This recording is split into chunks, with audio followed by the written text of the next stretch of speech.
ఇర్మియా గ్రంథము 17వ అధ్యాయము 5 నుంచి 8 వచనాలు.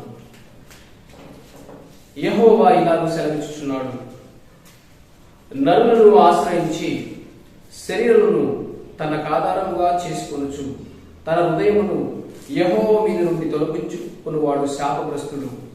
వాడు ఎడారిలోని ఆరుహా వృక్షమోలే ఉండును. మేలు వచ్చినప్పుడు అది వానికి కనపడదు. వాడు అడవిలో కాలిన నేలయందును నిర్జనమైన చవిటి భూమి యందును నివసించును. యెహోవాను నమ్ముకుని వాడు ధన్యుడు. యెహోవా వానికి ఆశ్రయముగా ఉండును. వాడు జలముల యొద్ద నాటబడిన చెట్టు వలె ఉండును. అది కాలువల వలన దాని వేపు తనులు ఎట్ట కలిగినను దానికి భయపడదు. దాని ఆకు పచ్చగా ఉండును. వర్షము లేని సంవత్సరమున చింత నొందదు, కాపు మానదు. ఇక్కడ మనం చూసినట్లయితే వర్షము లేని సంవత్సరమున చింత నొందదు, కాపు మానదు.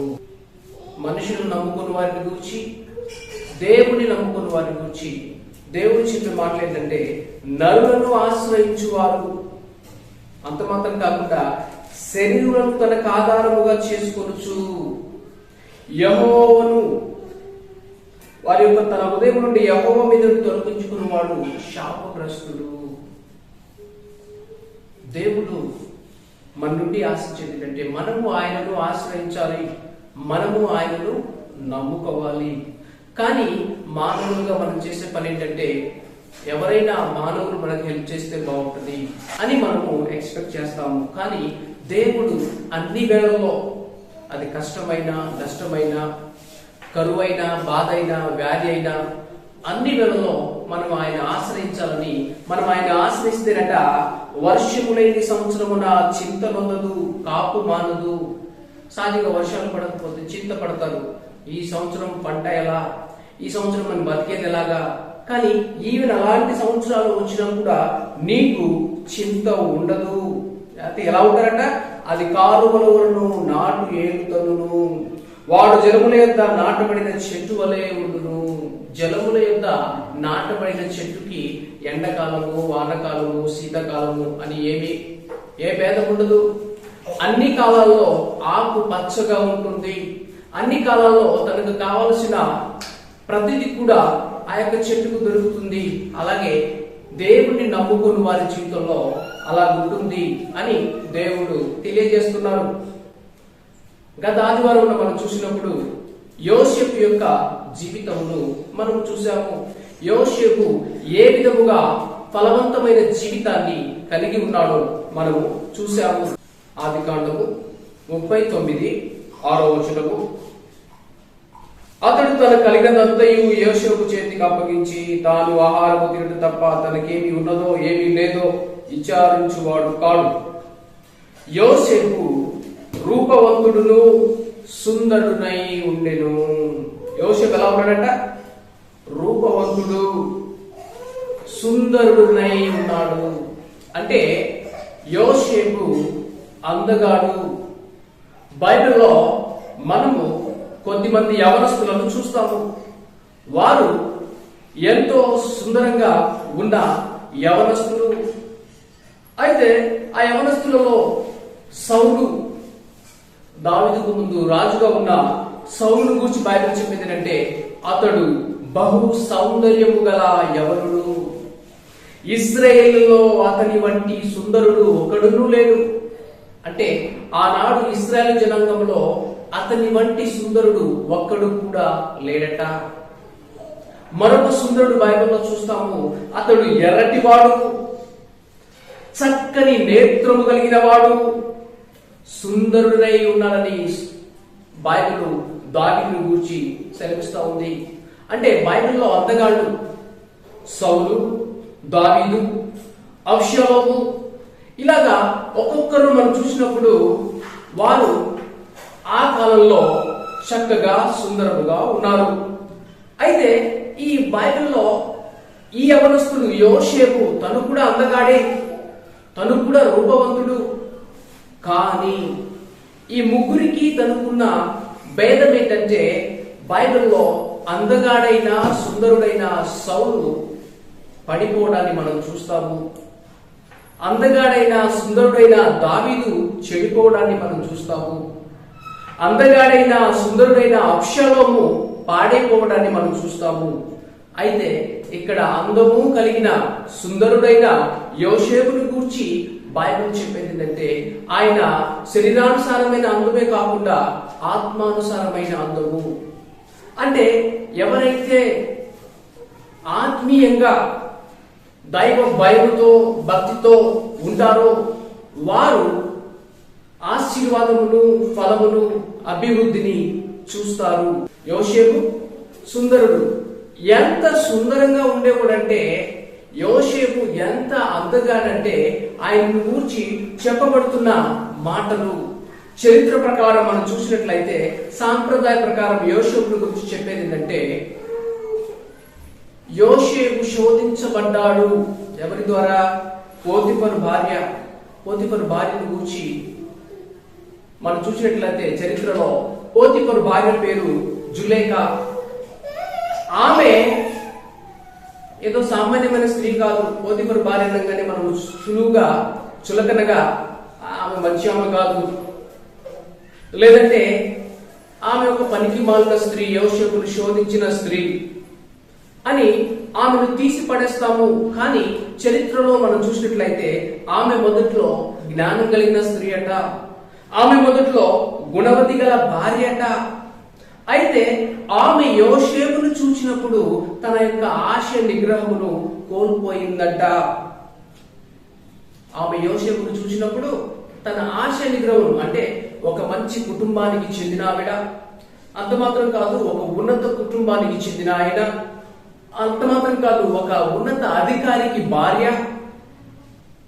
అయితే ఒక ఉన్నత అధికారికి భార్యగా ఉండి ఎంతో జ్ఞానం కలిగిన స్త్రీగా ఉండి ఆమె ఒక బానిస. సహజంగా ఆ రోజుల్లో తన స్నేహితులు వాళ్ళందరూ ఇది విన్నప్పుడు ఏంటి నీకేమన్నా జులేఖ నీకేమన్నా పిచ్చా, ఏదో బానిసగా ఉన్న అబ్బాయికి నువ్వు పడిపోవడమా, లేదంటే బానిసగా ఉన్న అబ్బాయి జోలికి నువ్వు వెళ్ళడమా, అంత స్థితికి నువ్వు దిగజారావంటే నీ బుద్ధేంటో మాకు తెలియదా అని చాలా మంది చులకనగా జులేఖను గూర్చి మాట్లాడారట. అది తెలుసుకున్న జులేఖ ఏం చేసిందంటే వాళ్ళందరూ నన్ను ఎగతాళి చేస్తున్నారు, అందరూ నన్ను గురించి తప్పుగా మాట్లాడుతున్నారని విన్న ఆమె ఒకసారి దాదాపు తనకు తెలిసిన అందగత్తెలు అంటే స్నేహితులు ఒక 40 మంది స్త్రీలను ఇంటికి ఆహ్వానించిందంట. ఇంటికి ఆహ్వానించి వారిని ఒక డైనింగ్ హాల్లో కూర్చోబెట్టి వారి చేతుల్లో బత్తాయి కాయలు అంటే ఆరెంజ్ ఇచ్చి ఒక్కొక్కరి చేతుల్లో ఒక పదునైన కత్తిని కూడా ఇచ్చిందట. ఇచ్చి వారి కళ్ళ ముందు యోసేపు వెళ్ళడము రావడము పని చేయడము అన్ని ఆ టైంలో అతను వెళ్ళేటట్టు పోయేటట్టు చేసిందట. అయితే యోసేపు అలా వెళ్తుంటే వస్తుంటే ఆ ఆరెంజ్ పట్టుకొని ఆ కత్తులు పట్టుకున్న ఆ స్త్రీలలో చాలా మంది ఆ ఆరెంజ్ కోసి ఆరెంజ్ కత్తితో కోయాలనుకున్న వాళ్ళు ఆరెంజ్ కోయకుండా వాళ్ళు చేతి వేళ్ళు కోసుకున్నారట. అంటే వారి యొక్క దృష్టి ఎక్కడ మలచబడిందంటే యోసేపు పైన. అంటే అంత అందగాడు యోసేపు.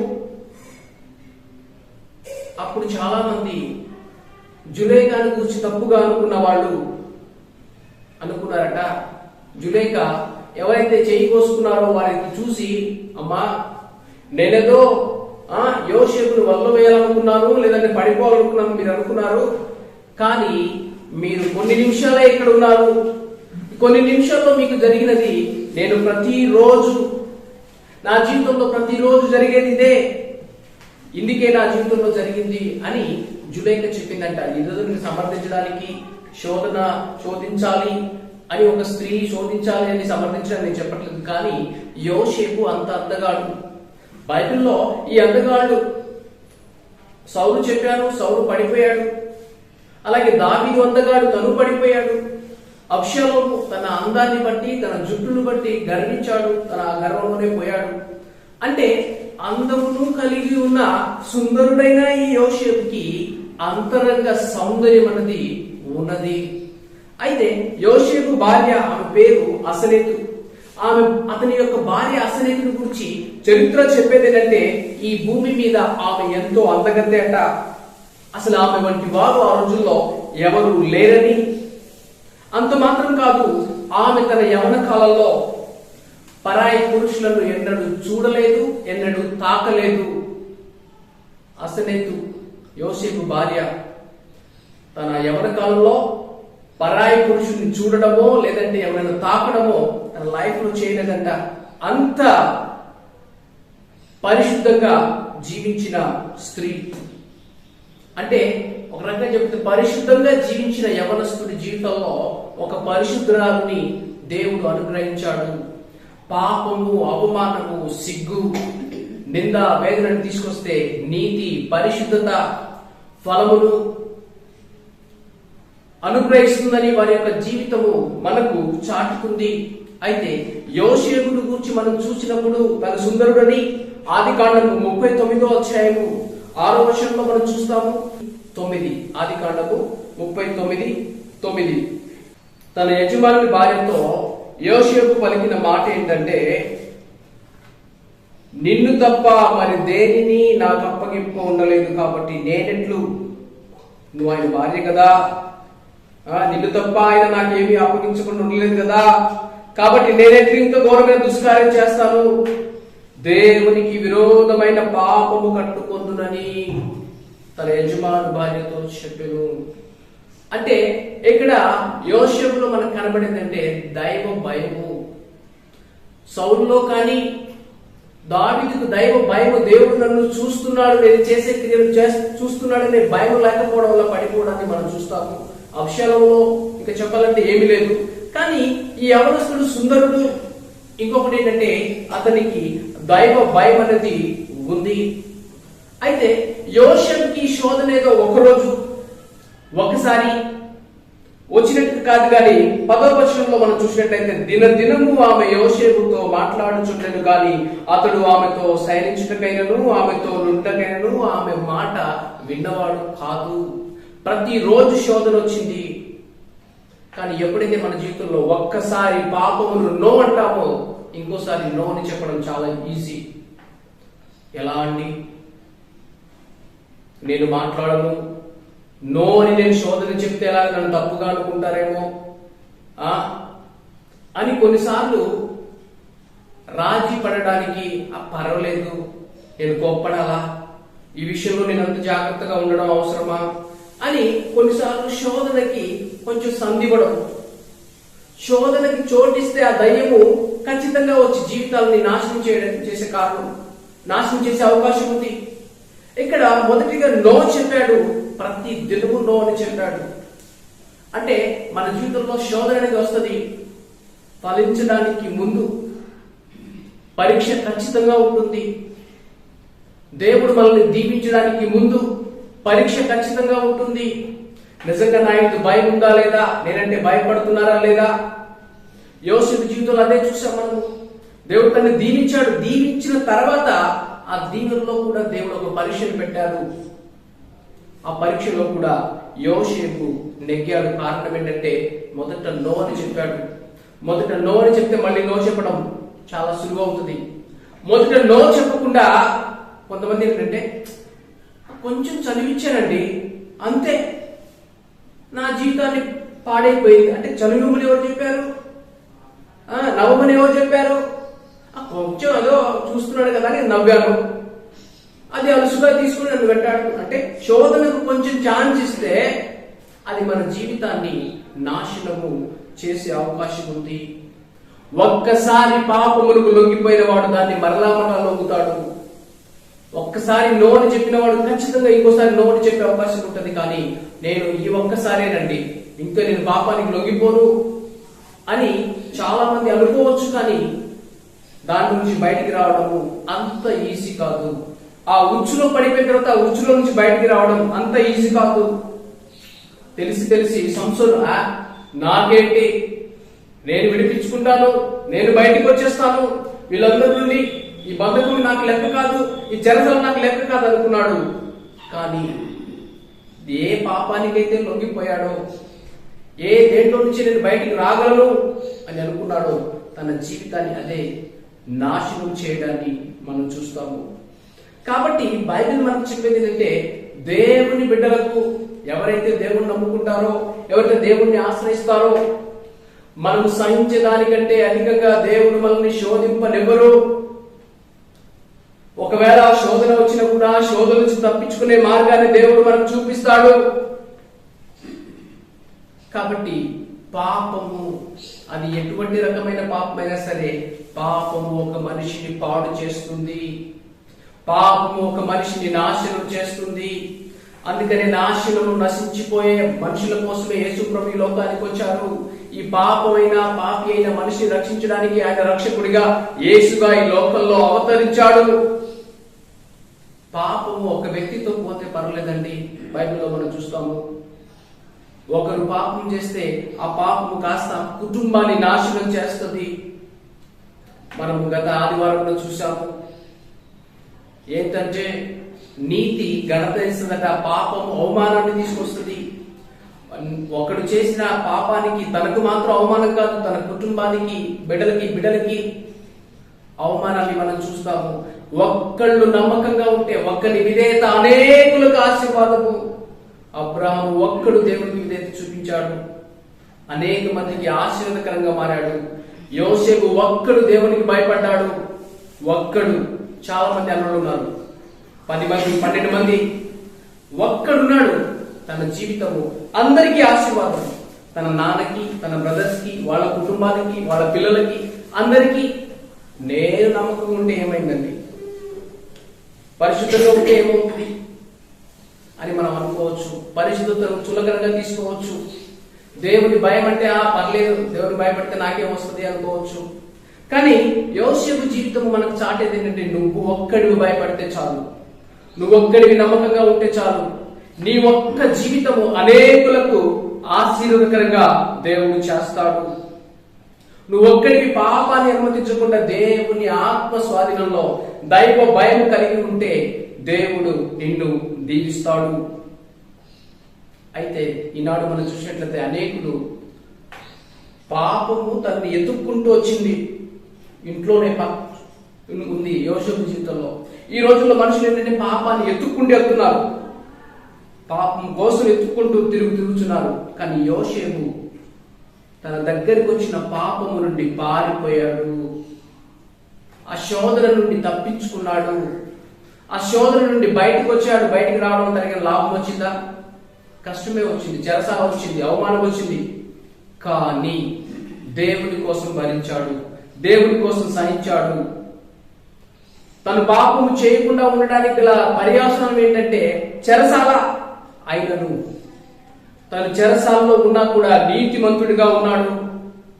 తను చేసిన మంచిని బట్టి తనకు చెడు వచ్చినా కూడా పరుల గుట్టు బయట పెట్టకూడదని, పోతిఫరు భార్య చెడ్డది అని ఆమె మీద నింద వేయకుండా, లేకపోతే ఆమె గురించి చెడ్డగా మాట్లాడకుండా, తన యజమాని భార్య కూడా సిగ్గుపరచడం ఇష్టం లేక, ఆమెను అవమానపరచడం ఇష్టం లేక, ఆ నిందని, ఆ అవమానాన్ని, ఆ సిగ్గుని తనే భరించాడు, సహించాడు, చేసాలోనే ఉన్నాడు. కొన్నిసార్లు మన జీవితంలో కొన్ని జరిగిన కార్యాన్ని బట్టి, అప్పుడు నాకు అలా జరిగిందండి, అందుకే నాకు మనసు బాధ, అందుకే నాకు ఈ తలనొప్పి, అందుకే నేను ఇక్కడ సరిగా లేను, అందుకే ఈ పనిలో నేను నమ్మకంగా లేను. ఎందుకని? మొన్న జరిగిందండి, లాస్ట్ ఇయరే నన్ను బాగా ఇబ్బంది పెట్టారు, అందుకని ఈ ఇయర్ నాకు కాన్సన్ట్రేషన్ రాట్లా. సహజంగా మనం అనుకుంటాం.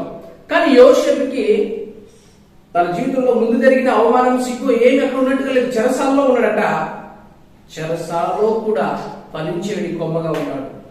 చెరసాలలో దేవుని సన్నిధిని కాపాడుకున్నాడు, చెరసాలలో దైవ భయమును కాపాడుకున్నాడు. అందుకనే బైబిల్ యోసేపు గురించి చెప్పేది అంటే, ఆదికాండము 39:23, యెహోవా అతనికి తోడై ఉండేది కనుక ఆ చెరసాల అధిపతి అతని చేతికి అప్పగింపబడిన దేని గురించి విచారణ చేయక ఉండెను, అతడు చేయనది యావత్తు యెహోవా సఫలమగునట్లు చేసెను. చెరసాలలో కూడా తను చేసే ప్రతి పనిని సఫలమైనట్టు దేవుడు చేశారు. ఆ చెరసాల అధిపతి అతని చేతికి అప్పగించాడు. సహజంగా పోతిఫరు ఒక అధికారి, సైన్యాధిపతి, ఆయన తనకు అధికారం ఇచ్చారంటే వేరు. కానీ ఇక్కడ చెరసాలలో కూడా, అంటే కొన్నిసార్లు నేను బంధించబడ్డానే, కొన్నిసార్లు నేను ఇడవబడని పరిస్థితి, లేకపోతే ఏదో నా జీవితాన్ని అంతా కట్టుబడింది, నేను పట్టబడ్డాను అన్నట్టుగా మనం అనుకోవచ్చు. కానీ నువ్వు కట్టబడిన స్థితిలోనే, పట్టబడిన స్థితిలోనే, జైలుగా ఉన్న నీ జీవితాన్ని కూడా దేవుడు ఆశీర్వాదకరంగా మార్చగలడు. అలాగే ఎన్ని సంవత్సరాలు, ఎంతకాలం అంటే నేను భరించేది అనుకుంటాము. యోసేపు 13 సంవత్సరాలు ఆ విధంగా బాధను భరించాడు. 13 సంవత్సరాలు. అంతకుముందు తన జీవితము సౌందర్యవంతమైన జీవితము, రంగురంగుల బట్టలు, ప్రేమించే నాన్న, ప్రత్యేకమైన వస్త్రముతో అందరిలో ప్రత్యేకమైన వాడిగా ఉన్న యోసేపు జీవితము 13 సంవత్సరాలు ఎలా అయిందంటే పుటములో వేయబడిన బంగారం వలె మార్చబడింది. చెరసాలలో అవమానంగా, బానిసగా తన జీవితం 13 సంవత్సరాలు గడిచిపోయింది.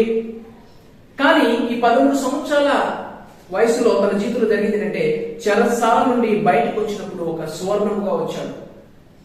దేవుడు శోధించిన తర్వాత తను సువర్ణంగా మార్చాడు. బహుశా మన జీవితంలో వచ్చే కష్టాలు, నష్టాలు, నిందలో, బాధలో ఇవన్నీ మనల్ని చంపేయడానికో మన జీవితాన్ని నాశనం చేయడానికి కాదు, కానీ మనల్ని బంగారంలా మార్చడాన్ని, బంగారాన్ని వేడి చేస్తే తప్ప, దాన్ని శోధిస్తే తప్ప అది సువర్ణంగా మార్చే అవకాశం లేదు. కాబట్టి నువ్వు విలువైన వాడివే, నువ్వు విలువైన దానివే, కానీ నువ్వు కాల్చబడాల్సిందే. విలువ రావాలంటే కాల్చబడాలి, శోధించబడాలి. కాబట్టే ఈ సమస్య, కాబట్టే ఈ కష్టము అయి ఉండవచ్చు. అయితే ఇక్కడ దేవునికి భయపడిన ఈ యవనస్తుని దేవుడు హెచ్చించాడు. దేవునికి భయపడిన ఈ ఒక్క వ్యక్తి జీవితము తనకు మాత్రము కాదు, తన తల్లిదండ్రులకి తన ఆశీర్వాదకరంగా మారిపోయాడు. అయితే మెయిన్ ఉద్దేశం ఏంటంటే మనకొచ్చే ప్రతి పరిస్థితుల్లో మనం దేవునికి భయపడుతున్నామా లేదా? ఒక్క మనిషి దేవునికి భయపడిన నిమిత్తము, ఒక్క వ్యక్తి దేవునికి భయపడి పరిశుద్ధంగా జీవించిన ఒకరి నిమిత్తమట పరలోకమే ఏకీభవిస్తుందట. అంటే కొన్నిసార్లు మనం వింటాం, దేవుని కొరకు భయపడి ఆయన బిడ్డలుగా జీవించే వారి కోసం ఈ సృష్టి ఏకీభవిస్తుంది.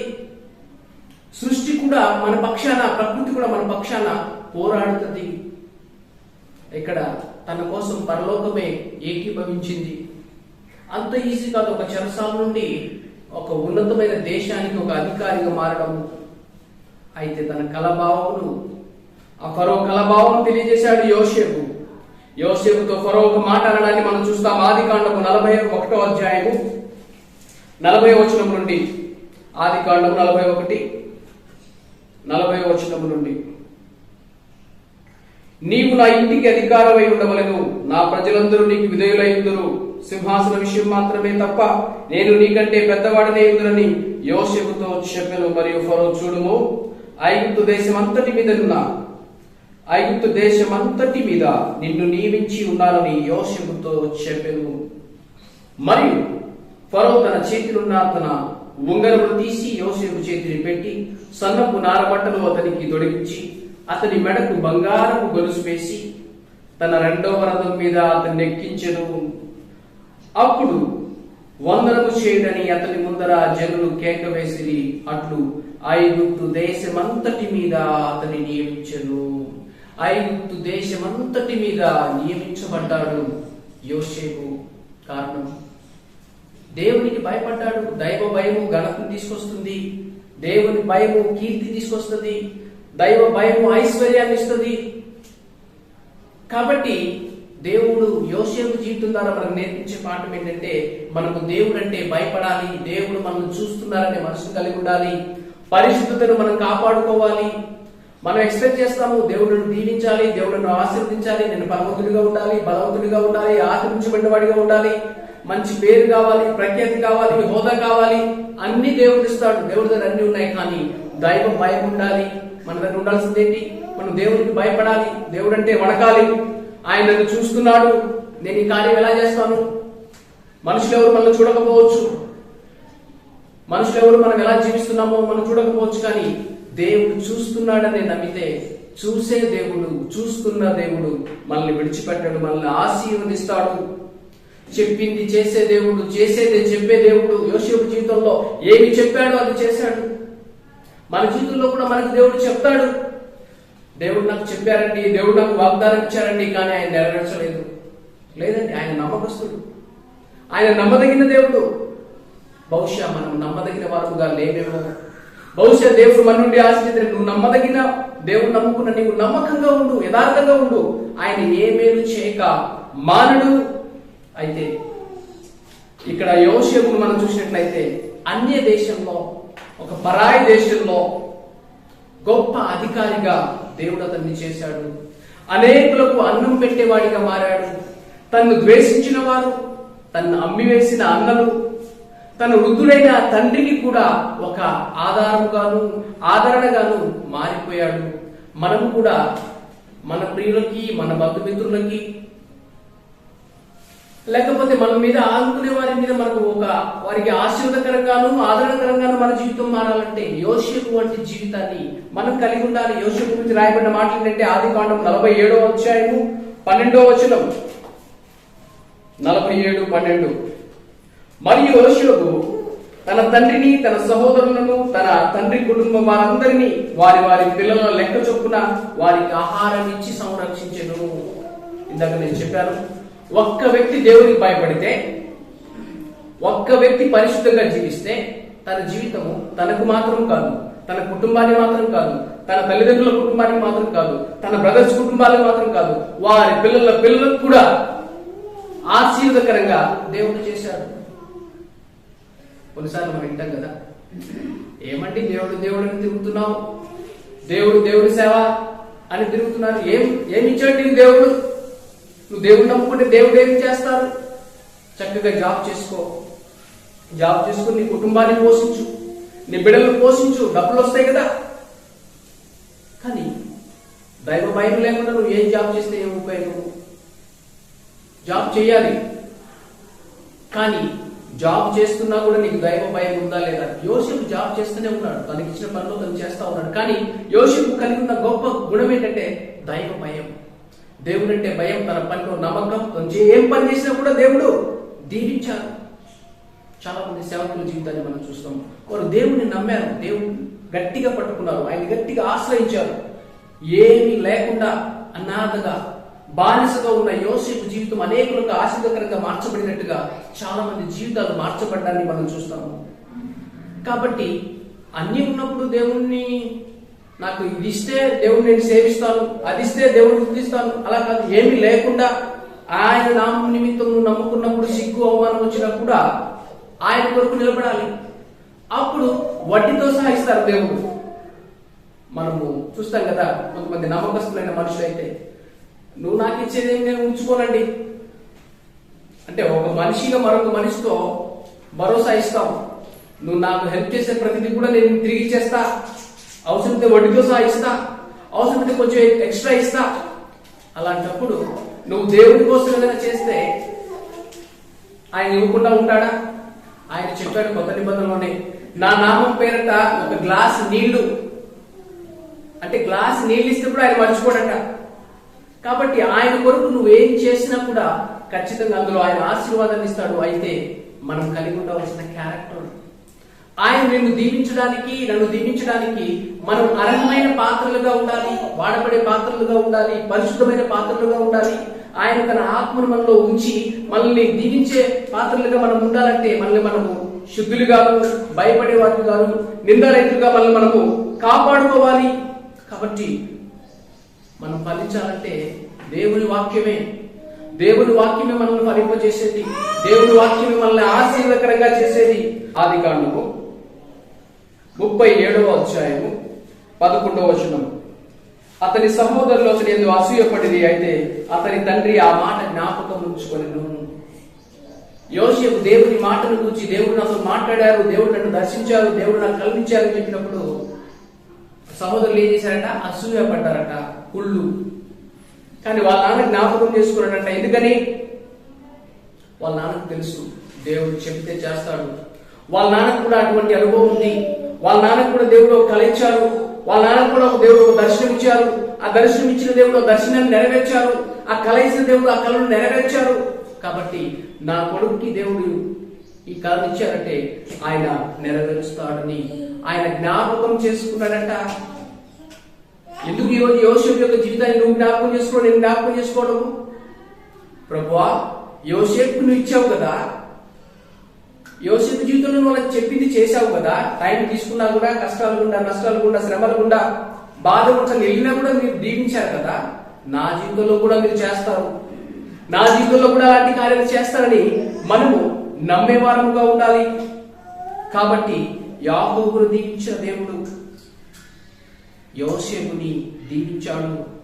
అందుకే యోసేపు తన గమ్యం భవిష్యత్ విషయంలో ఖచ్చితంగా ఉన్నాడు. ఎస్ అన్నారా, ఒకరోజు ఖచ్చితంగా ఇలా జరుగుతుంది, మీరు మాత్రం కాదు అన్నవాళ్ళు కూడా అని ఖచ్చితంగా చెప్పగలిగాడు. ఇంకో మాటలు చెప్పాలంటే ఫలము, అభివృద్ధి, ఆశీర్వాదము, ఇంకో మాట చెప్పాలంటే విజయము. మనకు విజయం కావాలంటే, మనం జయకరమైన జీవితం కావాలంటే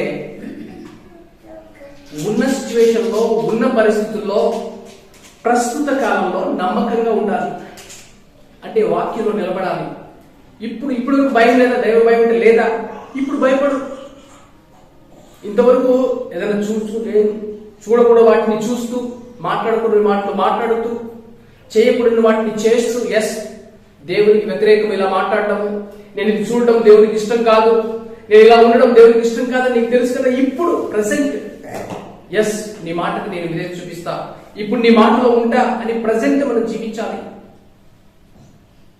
ఏదో భూతకాలంలో మనం జీవిస్తే ఉపయోగం లేదు, పాస్ట్ టెన్స్ లో, పాస్ట్ లో, అలాగని భవిష్యత్తులో జీవిస్తే ఉపయోగం లేదు. భవిష్యత్తును కూర్చుని మాట్లాడిన యోసేపు ఎక్కడ కూడా తన్ని నింద వేసినప్పుడు కానీ, పడేసినప్పుడు కానీ ఏమనుకుంటాను, నన్ను దేవుడు నాకు ఇది ఇలా చేస్తానని చెప్పారు, ఆయన నన్ను చేస్తానని ఎక్కడ గర్వించినట్టుగా లేదు. అంటే భవిష్యత్తులో జీవించలా, తనకి ఏ పని ఇస్తే ఆ పనిలో నమ్మకంగా ఉన్నాడు. బానిసగా అక్కడ పోతిఫర్ ఇంట్లో ఉంచారా, పనిలో నమ్మకంగా ఉన్నాడు. చెరసాలలో పెట్టారా, అక్కడ నమ్మకంగా ఉన్నాడు. అంటే గతంలో బ్రతకలేదు. ఎందుకని గతంలో బ్రతకడం అంటే తన గతంలో జరిగిన అన్యాయము, తన గతంలో వచ్చిన బాధ, వేదన, అవమానము, తన అన్నోడు చేసిన పని, వాటిని గుర్తు చేసుకొని అయ్యో నా బ్రతికి ఏంది ఇలా అయిపోయింది, ఒక పిల్ల ఉండేవాడు కదా, మా నాన్నను చక్కగా చూసుకునేవాడు కదా, ఈ రోజు నాకంటే ఏంటి ఇలా అయిపోయింది చెప్పి పరితాపము చెందల, స్వీయ పరితాపము. అంటే గతాన్ని జ్ఞాపకం చేసుకుంటూ అందులోనే క్షమించలేక, ప్రేమించలేక, వాటిని జ్ఞాపకం చేసుకుంటూ మరలా మన మీద మనం జాలి చూపించడం దేవుని యొక్క చిత్తము కాదు. యోసేపు అలా ఉండలేదు. అన్ని ఎనుకున్న మరిచి ముందున్న వాటికై అలాగని చెప్పి ఇక్కడ యోసేపు రేపటిని గురించి కలలు కంటూ గడపల.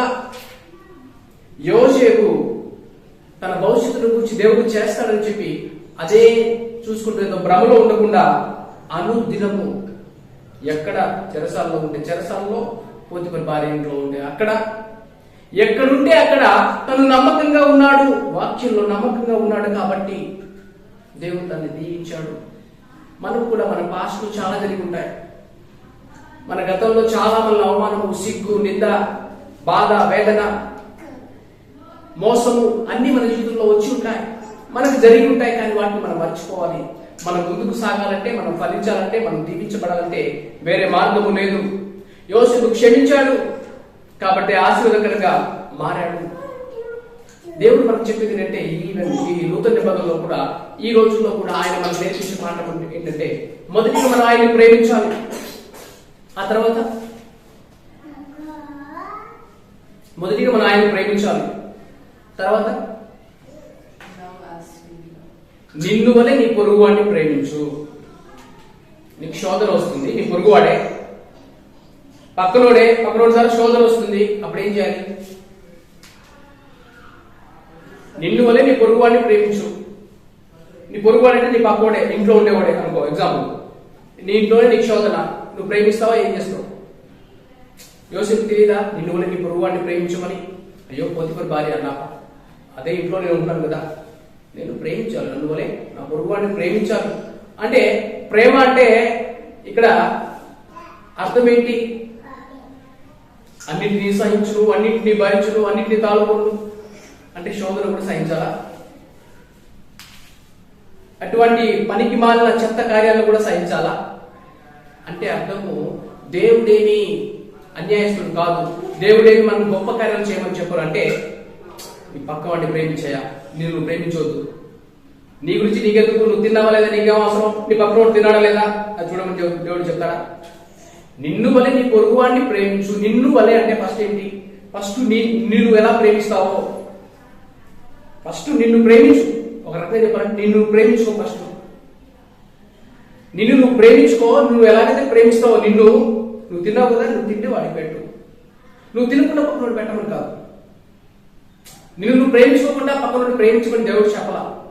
నిన్ను వలే అంటే ఫస్ట్ నిన్ను ప్రేమించుకో, ఆ తర్వాత పక్కనోడిని ప్రేమించు. నీ గురించి నీకు సరైన అవగాహన ఉండాలి. కాబట్టి మళ్ళీ మనము కించపరుచుకుంటూ దూషించుకుంటూ అదేదో తగ్గించుకుంటానండి, నేను తగ్గించుకుంటాను, అది తగ్గించుకోవడం కాదు. మళ్ళీ మనం ఊరికి కించపరచుకోవడం, మనం తగ్గించుకోవడం కాదు. అటువంటి భ్రమలో మనం ఉండకూడదు. ఎందుకంటే దేవుడు మనకిచ్చే శుభవార్త ఏంటంటే నువ్వు దేవునికి చెందిన వాడివి. ఇప్పుడు యేసుప్రభు నమ్ముకున్నావు, ఒక యేసుప్రభు బిడ్డగా నువ్వు మారావంటే ఆయన నిన్ను ప్రేమిస్తున్నాడు.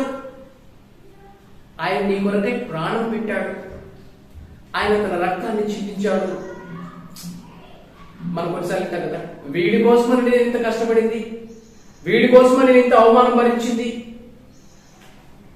అంటే నిజంగా యేసు ప్రభు మనల్ని ఈమె కోసమా నేను పడిన అవమానం, ఇలాంటి వ్యక్తి కోసమా నేను భరించింది బాధ అంటే ఆయన భరించడానికి, సహించడానికి, మన పాపమును శిలువలో భరించడానికి, మోయడానికి ఇష్టపడ్డారంటే ఆయన మళ్ళీ ఈమెనా నేను అనుకోవాలి. ఎస్, నేను నిన్ను ప్రేమిస్తున్నాను, అందుకే నీ పాపాన్ని నేను మోసాను, నేను నిన్ను ప్రేమిస్తున్నాను అని.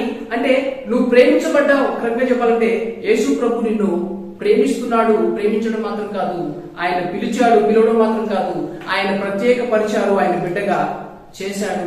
ఎందుకంటే ఆయన మనల్ని కోరాడు, ఆయన మనల్ని అంగీకరించాడు. ఆయనే నిన్ను అంగీకరించినప్పుడు పరిశుద్ధుడు పరిశుద్ధుడు పరిశుద్ధుడు అని వేవేల దేవదూతలతో కొనియాడబడే దేవుడే, పరిశుద్ధుడే నిన్ను అంగీకరించాడు. నువ్వు ప్రశస్తమైన దానవు, యు ఆర్ స్పెషల్ అని దేవుడు చెప్తుంటే ఎందుకు నువ్వు అంగీకరించట్లేదు? దేవుడు నిన్ను అంగీకరించడమా? పరిశుద్ధుడే. ఒక పాపి మరొక పాపిని అంగీకరించట్లేదంటే ఒక అర్థం ఉంది. కానీ పరిశుద్ధుడు, ఆయనలో ఏ పాపం లేదు, ఏ తప్పు లేదు, ఏ దోషం లేదు. అలాంటి పరిశుద్ధుడిని దేవుడు నిన్ను అంగీకరించాడు అంటే ఆయన నిన్ను ప్రేమించాడు. కాబట్టి నిన్ను ప్రేమించాలి, నిన్ను అంగీకరించాలి. నీకేం దేవుడు ఇచ్చారో పక్క నుండి చూసుకుంటే కాదు. ఇప్పుడు ఆమె సుందరుడు ఉన్నారు, సుందరుడే సౌలు, ఎవరితో పోల్చడానికి ఇప్పుడు లేదు, అంత సుందరుడు. సౌలు గురించి చెప్పినప్పుడు అతని వంటి హైట్ ఎవరు లేరట, అతని వంటి వ్యక్తి ఎవరు లేరు అని చెప్పబడింది. అప్పుడు అలాంటి వ్యక్తి జీవితంలో కూడా మనం చూస్తే దైవ భయం అనేది లేకపోతే, దేవుని అతని భయం అనేది లేకపోతే ఏమున్నా కూడా ఉపయోగం లేదు. కాబట్టి దేవుడు మన నుండి ఆశించేది ఉన్న స్థితిలో. ఇప్పుడు యోసేపు కూడా తాను కించపరుచుకుని జీవితం కొన్నిసార్లు మనం అంటాం కదా, బ్రతుకు ఏమి ఇంత కష్టపడ్డాను, ఇంత నమ్మకంగా ఉన్నాను, ఈ పనిలోని ఏం పని చేయమంటే అది చేశాను కదా, చివరికి నా మీద ఇలాంటి నిర్ణయిస్తారా, చివరికి నాకు అంత అవమానమా, తను కించపరుచున్నాడు, తన మీద తనకు పరితాపం వచ్చిందనుకో, మళ్ళీ నమ్మకంగా ఉంటాడా? నమ్మకంగా ఉండే అవకాశం లేదు. అంటే మన మీద మనకి అలాగని తగ్గించుకోకూడదు బ్రదర్. అంటే మనం తగ్గించుకోవాలి. ఎప్పుడు దేవుని దగ్గరికి వెళ్ళినప్పుడు దేవుని యొక్క దృష్టిలో ఆయన పరిశుద్ధుడు, ఆయన ముందు మనం ఏ పార్టీ మనం దేవుడి ముందు, అలాగని మనుషుల ముందు కూడా మన అధికారులను మనం గౌరవిస్తూ, కానీ మనల్ని మనము చులకనగా తీసుకొని నీ దేవుని ఆలయమయ్యా, అర్థమైందా? అంటే దేవుడు మనలో ఉంటాడట, మనలో ఉండడానికి మనమే దేవుని యొక్క గుడి, దేవుడి ఆలయం. అంటే ఆయన మనలో ఉండగోరుతున్నాడు. అప్పుడు దేవుడే మన దేహాన్ని ప్రేమించినప్పుడు నీ దేహాన్ని ప్రేమించడానికి ఏం కష్టం?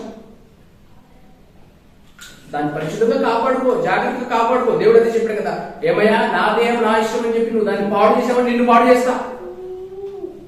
నా దేహం నా ఇష్టం అని అనుకుంటే నువ్వు నీ దేహాన్ని పాడు చేస్తే నిన్ను పాడు చేస్తానని దేవుడు చెప్తున్నాడు. కాబట్టి మన దేహాన్ని మనము ప్రేమించాలి. అందుకని భక్తులు తను నాదిదిగోగై కొనుమియో ప్రభువాని పనికి ప్రతిష్ఠించుమి తనరారు దినకారు. ఈ పాటలు ఎలా ఉంటుందంటే, ఇదిగో నా చేతులు, ఇదిగో నా కాళ్ళు, ఇదిగో నా కళ్ళు నీకు సమర్పిస్తున్నా. నాకు ఇచ్చే కదా కళ్ళు లేకుండా కూడా చాలా మంది ఉన్నారు.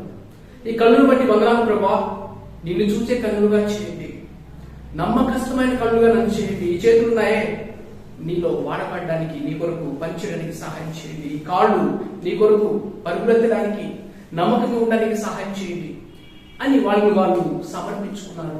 కాబట్టి దేవుడు మనకి ఇచ్చిన ప్రతిదిని బట్టి మనము కృతజ్ఞత కలిగి ఉండాలి.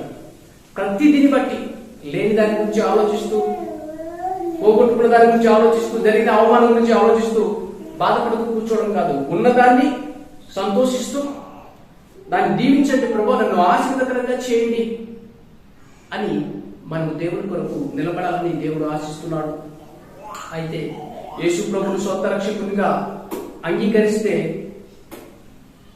అంటే యేసు ప్రభువే నిన్ను అంగీకరించాడు, యేసు ప్రభువే ఉన్న పాట నిన్ను ప్రేమిస్తున్నారు, నువ్వు ఎలా ఉన్నావో అలా ప్రేమిస్తున్నారు.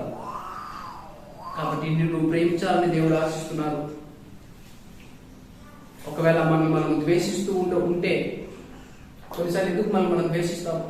మన ద్వారా ఏదైనా తప్పు జరిగింది అనుకో, మన ద్వారా ఏదైనా జరగడానికి కార్యాలు జరిగాయనుకో, మళ్ళీ మనం ద్వేషిస్తాం. నేను తప్పిపోయాను, నేను ఓడిపోయాను, నేను మోసపోయాను, అలా మోసపోకుండా ఉండాల్సింది.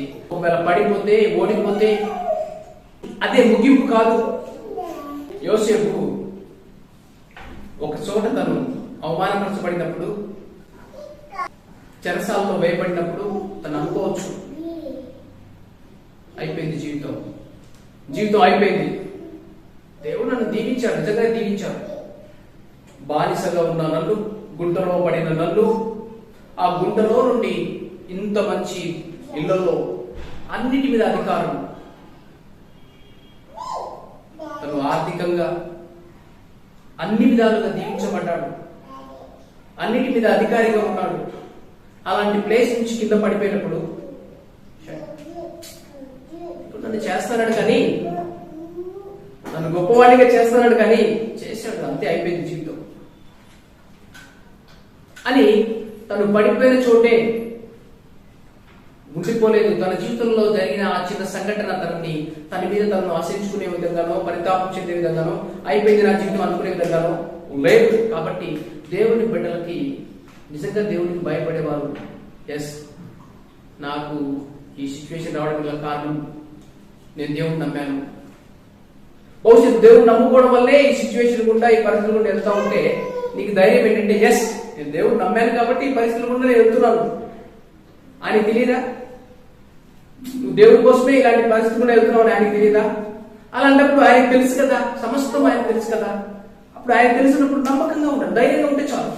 యోసేపు అదే చేశాడు, ఏదో బాధపడుతూ కూర్చోలేదు. కానీ ఎందుకంటే యేసు ప్రభు ఒకవేళ మన జీవితం అయిపోయింది అనుకున్న చోటనే కొన్నిసార్లు ఆయన ఆరంభిస్తాడు, నూతన జీవితాన్ని ఇస్తాడు.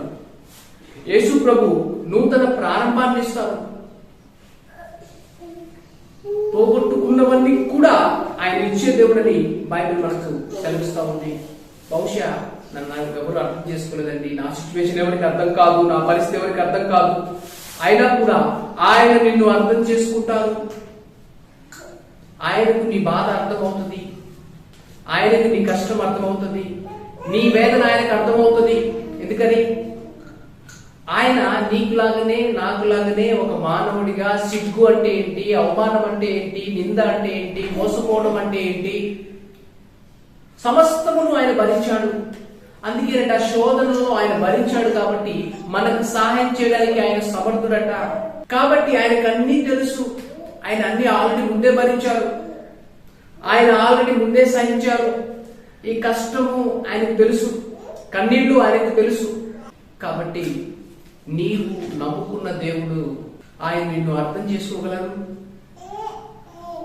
ఆయన నిన్ను నీ యొక్క స్థితి నుండి, ఆ గతి నుండి బయటకు తీసుకురాగలరు. అందుకోసమే ఆయన సిలువను మోశారు. జిగట గల ఆ ఊపి నుండి మనల్ని లేపాలనే, పడిపోయిన ఆ స్థితి నుండి లేవనెత్తడానికే. అయితే ఈనాడు మనం ఏ పరిస్థితులైనా ఉండవచ్చు, ఎటువంటి పరిస్థితిలో ఉన్నా పర్వాలేదు, కానీ మన జీవితానికి ఎందుకు ఇలా జరిగింది, నాకెందుకు ఇలా అయింది? కొన్నిసార్లు ఇప్పుడు యోసేపు ఎలా నమ్మకంగా ఉండగలిగాడు? ఒక చోట నమ్మకంగా ఉన్నాడు, నమ్మకంగా ఉన్న చోట తనకి జరగడానికి కార్యం జరిగింది. మరలా ఎలా నమ్మకంగా ఉన్నాడు? చాలా మంది నమ్మకంగా ఉంటారు కొంతకాలం. ఏం చేయమంటామంటే అప్పటివరకు కూడా మేము కూడా నమ్మకస్తులమే, మేము కూడా మంచిగానే ఉన్నాము, మేము మంచిగానే ప్రార్థన చేశాము, మేము భక్తి పరులమే. కానీ ఇప్పుడేమైందండి? ఇప్పుడేమైంది భక్తి? ఇప్పుడేమైంది ఆ ప్రేమ? ఇప్పుడేమైంది ఆ ప్రార్థన? ఇప్పుడేమైంది వాక్యదానం? అంటే ఒకప్పుడు చేశాము, ఏం ఉపయోగం లేదని వదిలేశాము. ఏం వదిలేశావు? దేవుణ్ణి వదిలేశాము. దేవుడిని వదిలేస్తారా? దేవుడిని వదిలేస్తారా? అంటే నువ్వు వదిలేస్తే దేవుడిని వదిలేస్తారు అని మన దేవుడికి దూరంగా పోయే కొద్దీ మనకి అర్థమవుతుంది నాకు దేవుడు దూరంగా ఉన్నారని. కానీ ఆయన వదిలిపెట్టే దేవుడు కాదు, ఆయన విడిచిపెట్టే దేవుడు కాదు, ఆయన ఎడబాసే దేవుడు కాదు. కానీ నీ సిచ్యువేషన్ నీకు అర్థం అవ్వాలంటే ఉన్న స్థితిలోనే, అది కష్టంలోనే ఉన్నావు, నష్టంలోనే ఉన్నావు, కానీ ఆ సిచ్యువేషన్ లో ఆయన్ని ఆశ్రయించాలి, ఆ సిచ్యువేషన్ లో ఆయన్ని నమ్మాలి. అది ఏ సిచ్యువేషన్ అయినా కావచ్చు, ఏ పరిస్థితి కాదు, ఆయన్ని అక్కడ ఆశ్రయించినప్పుడు మనం ఇందాక చూసాము, మనుషుల్ని ఆధారం చేసుకొని మనుషుల మీద ఆధారపడేవాడు శాపగ్రస్తుడు అవుతాడు, నరులను ఆశ్రయించేవాడు శాపగ్రస్తుడు అవుతాడని దేవుడు నమ్ముకున్న వాడికి తగిన కాలంలో కావలసిన సఫలతను, తగిన కాలంలో కావలసిన ఆశీర్వాదము, తగిన కాలంలో కావలసిన అభివృద్ధిని చూస్తారని మనం చూసాము. అయితే ఈ మాట మనకు అర్థం అవ్వాలంటే సామెతల గ్రంథము 28:5, దుష్టులు న్యాయం ఎట్టిదైనది గ్రహింపరు, యెహోవాను ఆశ్రయించు వారు సమస్తమును గ్రహించుదురు. దుష్టులు న్యాయం ఎట్టిదైనది గ్రహింపరు. నువ్వు దుష్టుడిగా ఉంటే, దుష్టురాలిగా ఉంటే నీకు న్యాయం అర్థమవుతుంది. కానీ నువ్వు దేవుణ్ణి ఆశ్రయిస్తే, యెహోవాను ఆశ్రయిస్తే సమస్తాన్ని అర్థం చేసుకుంటావు. నేను దుష్టుడిగా ఉండడం ఏంటండి? నేను దుష్టురాలిగా ఉండడం ఏంటి? నాకెందుకు న్యాయం అర్థం కాదు? ఏం మాట్లాడుతున్నారండి? నేను అన్యాయంగా జీవించేదాన్ని కాదు, నేను అన్యాయస్తుడు కాదు, నేను ఎవరిని అన్యాయం చేయాల, నేను ఎవరిని మోసం చేయాల, వాళ్ళే నన్ను మోసం చేశారు, వాళ్ళే నాకు ఇలా చేశారు అంటే కొన్నిసార్లు మనం ఇలాగే మాట్లాడతాం. అయితే బైబిల్ చెప్పేది ఏంటంటే దుష్టులు న్యాయం ఎట్టిదనేది గ్రహింపరు. అప్పుడు దుష్టులు ఎవరు అంటే వాళ్ళు ఇలా చేశారు, ఇలా చేశారు, నువ్వు పగ పెట్టుకున్నావు అనుకో, పగ పెట్టుకునేవాడు, పగను పెట్టుకునేవాడెవడు? దుష్టుడే కదా. వాళ్ళు ఎలా చేశారు, ఎలా చేశారు ఈర్ష్య పెట్టుకున్నావు అనుకో, మనసులో కోపాన్ని పెట్టుకున్నావు అనుకో, క్రోధాన్ని పెట్టుకున్నావు అనుకో, అదేమవుతుంది? చేసిన తప్పు వాళ్ళే, కానీ నువ్వు మనసులో పెట్టుకున్నావు అనుకో, అది నువ్వే అవుతావు, దుష్టుడివి, దుష్టురాలు అవుతావు. కాబట్టి మనసులో క్రోధాన్నో లేదా పగనో ద్వేషాన్ని పెట్టుకుంటే ఉపయోగం లేదు. ఇప్పుడు యోసేపుని దేవుడు ఎందుకు దీవించారు? తన మనసులో క్రోధమో, కోపమో, ద్వేషమో పెట్టుకుని ఉంటే అంతే, ఖాళీ అయిపోయేవాడు. కొన్నిసార్లు మనకు జరిగిన అన్యాయాన్ని పెట్టుకొని వాళ్ళ మీద కోపం, వీళ్ళ మీద కోపము, ద్వేషం అలా పెట్టుకొని ఉంటే మనకి న్యాయం అర్థం కాకుండా పోతుంది. అదేంటండి? మనుషుల దృష్టిని చూసినప్పుడు యోసేపుకి అన్యాయం జరిగింది, దేవుడు న్యాయస్థుడేనా అన్నట్టుగా కనిపించింది. కానీ యోసేపు చేసిన పని ఏంటంటే దేవుడిని ఆశ్రయించాడు, సమస్తం తనకు అర్థమైంది. అందుకని చెప్పగలిగాడు, మీరేమో నన్ను కీడు చేయాలనుకున్నారయ్యా, మీరు నన్ను లేకుండా చేయాలనుకున్నారు, మీరు నా జీవితం నాశనం చేయాలనుకున్నారు, కానీ ఆ నాశనము గుండాలే, ఆ కీడు గుండాలే, ఆ కష్టం గుండాలే దేవుడు నాకు మేలు చేశాడు, దేవుడు నాకు ఆశీర్వాదకరంగా మార్చాడు. కాబట్టి ఆ కీడును మర్చిపోకుండా, జరిగిన అన్యాయాన్ని మర్చిపోకుండా, జరిగిన వాటిని మర్చిపోకుండా అలాగే ఉంటే మన జీవితంలో ఉపయోగం లేదు. కాబట్టి నీ జీవితంలో ఆశీర్వాదం చూడాలంటే, ఒక ఫలింపును దీవించబడిన జీవితం చూడాలంటే నువ్వు ఆయన ఆశ్రయించు. నీ సిచ్యువేషన్ ఉన్న పాటున, ఉన్న పరిస్థితుల్లో దేవుణ్ణి ఆశ్రయించు. యోసేపు తన ఉన్న పాటున ఏ సిచ్యువేషన్ లో ఉంటే ఆ సిచ్యువేషన్ లో దేవుణ్ణి ఆశ్రయించాడు. తనకు అర్థమైంది, అందుకని చెప్పగలిగాడు ధైర్యంగా. మన జీవితంలో కూడా దేవుడు అటువంటి కార్యాలను చేస్తాడు. అయితే ఈనాడు ప్రశ్న ఇక్కడ మనం చూసినట్లయితే, యెహోవాను ఆశ్రయించువారు సమస్తమును గ్రహించెదరు. Those who seek the Lord will understand everything. Those who seek the Lord, ఆశ్రయించడం అంటే దేవుడిని వెతకడం. గత వారంలో మనం చూసాం, మొదట దేవుడి రాజ్యాన్ని ఎతకాలి, దేవుడి నీతిని ఎతకాలి.